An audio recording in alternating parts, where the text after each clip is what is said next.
everyone, this is Brittany here from the Brookhaven Free Library. Welcome to Saturday Night Snuggles and Stories. This week we'll be reading Interrupting Chicken and What? Cried Granny. All right, I think it's time to get started. Let's get started with the Interrupting Chicken by David Ezra Stein.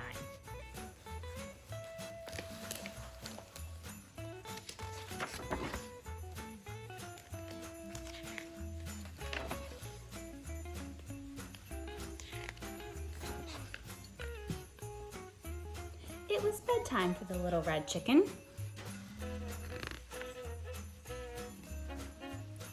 Okay, my little chicken, said Papa. Are you ready to go to sleep? Yes, Papa, but you forgot something. What's that? Asked Papa. A bedtime story.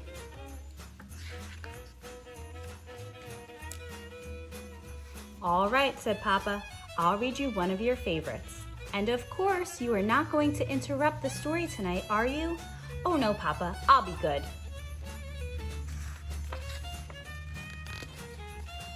Hansel and Gretel. Hansel and Gretel were very hungry.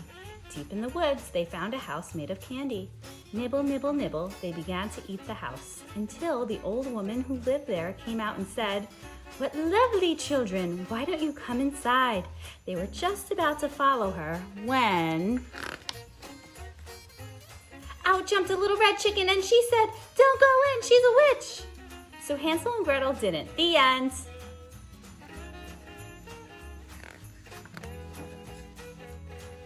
Chicken. Yes, Papa. You interrupted the story. Try not to get so involved. I'm sorry, Papa, but she really was a witch. Well, you're supposed to be relaxing so you can fall asleep. Let's try another story. I'll be good. Little Red Riding Hood. Take this basket of goodies to Grandma, said Little Red Riding Hood's mother. But don't stray from the path. The woods are full of danger. Red Riding Hood skipped along through the deep woods. By and by, she met a wolf who wished her good morning. She was about to answer him when out jumped a little red chicken and she said, "Don't talk to strangers." So Little Red Riding Hood didn't. The end.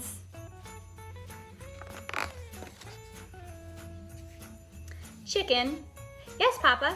You did it again. You interrupted 2 stories and you're not even sleepy. I know, Papa, I'm sorry, but he was a mean old wolf. Yes, now get back into bed. Okay, Papa, let's try one more little story and I'll be good. Chicken Little. Chicken Little was hit on the head by an acorn. The sky is falling, she thought. She was about to run off and warn Goosey Lucy, Ducky Lucky, and Henny Penny, and everyone on the farm the sky was falling when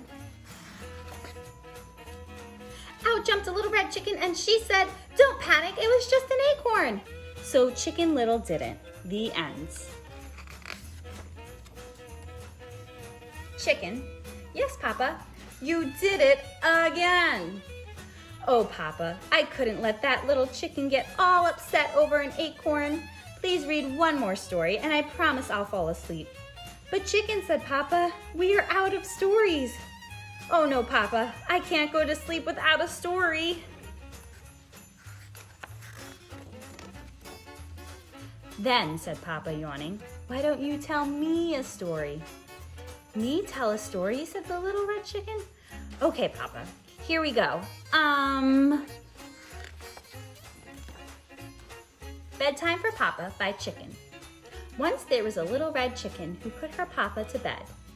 She read him 100 stories. She even gave him warm milk, but nothing worked.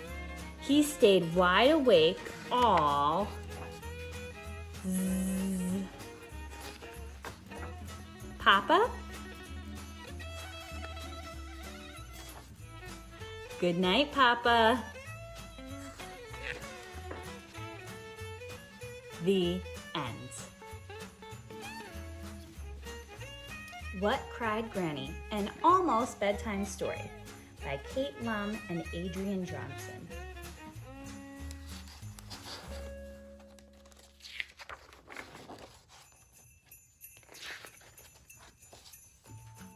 What? Cried Granny. upon a time, there was a boy named Patrick who was having his first sleepover at his granny's house. As the sun began to set, Granny said, "Patrick, dear boy, it will be dark soon. Time to get ready for bed." "But Granny," said Patrick, "I don't have a bed here." "What?" cried Granny. She ran out to her yard where some tall trees were growing and chopped one down.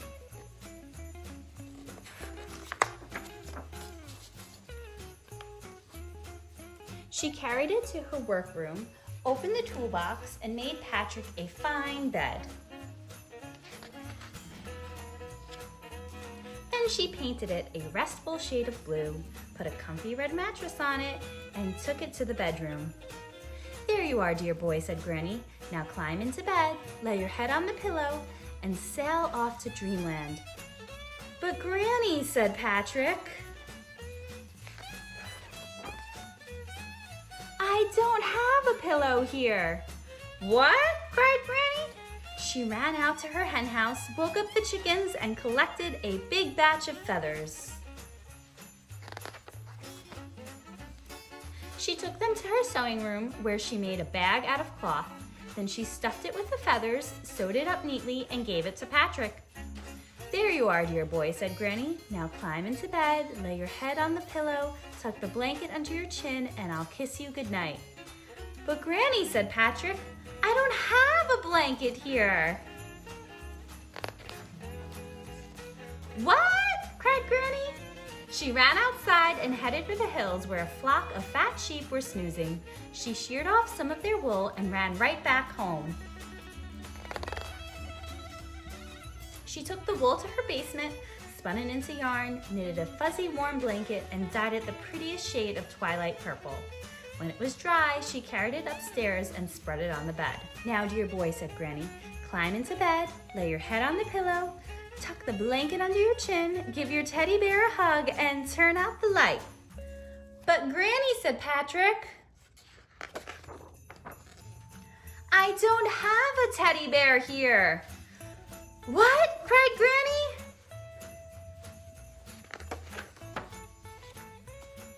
She grabbed her emergency sewing kit, tore down the living room curtains, cut, sewed, stuffed, added button eyes and a red ribbon, and made a teddy bear for Patrick. "Now, Patrick," cried Granny, "climb into bed, lay your head on the pillow, tuck the blanket under your chin, give your teddy bear a hug, and go to sleep." "But Granny," said Patrick, "it's morning." "Wah!" cried Granny. The end. Thank you so much for joining us tonight. I hope everybody is warm and snuggly in their beds. Oh, I know I am ready to go to sleep. I hope everybody has sweet dreams. Don't let the bed bugs bite. And join us again next Saturday for our next round of stories. Bye.